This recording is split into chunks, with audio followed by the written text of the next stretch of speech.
വേണ്ടത് മീനിൻ്റെ വേസ്റ്റാണ്. നമുക്ക് കളയുന്ന നമ്മുടെ വീട്ടിൽ ഉപയോഗിച്ചതിന് ശേഷം നമ്മൾ കളയുന്ന ഈ മീനിൻ്റെ വേസ്റ്റ് മതി നമ്മുടെ ഈ വളം ഉണ്ടാക്കിയെടുക്കാനായിട്ട്. അപ്പോൾ നമുക്ക് ഇതിനായിട്ട് വേണ്ടത് കുറച്ച് വേസ്റ്റ്, ഒരു കിലോനോളം വേസ്റ്റാണ് എടുക്കുന്നത്. 1 കിലോ ചിലർക്ക് നമുക്ക് വീട്ടിൽ എത്രയാണെന്നുണ്ടെങ്കിൽ അത്രയും മതിയാവും. നമുക്ക് ചെറിയ മരമൊക്കെ ആണെന്നുണ്ടെങ്കിൽ ഇതിപ്പോൾ ഒരു 4 വർഷമൊക്കെ 3.5 വർഷമൊക്കെ ആയിട്ടുള്ള മരമായതുകൊണ്ട് നമുക്ക് വളരെ കുറച്ച് അളവിൽ മതിയാവും.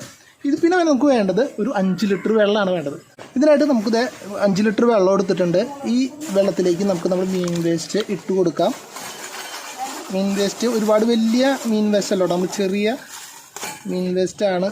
ഈച്ചയുടെ ശല്യമുണ്ട്. നമ്മളത് കുറച്ച് നേരമായി കൊണ്ടുവച്ചിട്ട് നമ്മൾ മീൻ കടയിൽ നിന്ന് മേടിച്ചതാണ്. നമ്മുടെ വീട്ടിൽ നിന്ന് മീൻ വെക്കാത്തതുകൊണ്ട് മീൻ വേസ്റ്റ് പുറത്തുനിന്ന് മേടിക്കുകയാണ് ചെയ്തത്. പിന്നെ നമുക്ക് വേണ്ടത് 1 കിലോനോളം ചാണകമാണ് കേട്ടോ വേണ്ടത്. പച്ചച്ചാണകം. പച്ചച്ചാണകം 1 കിലോനോളം. നമുക്ക് ഉണക്ക ചാണകം പറ്റില്ല, പച്ച തന്നെയാണ് ഏറ്റവും നല്ലത്. അതൊന്നും ഇതിലേക്ക് ഇട്ട് കൊടുക്കാം. പിന്നെ നമുക്ക് വേണ്ടത് കടലപ്പിണ്ണാക്ക്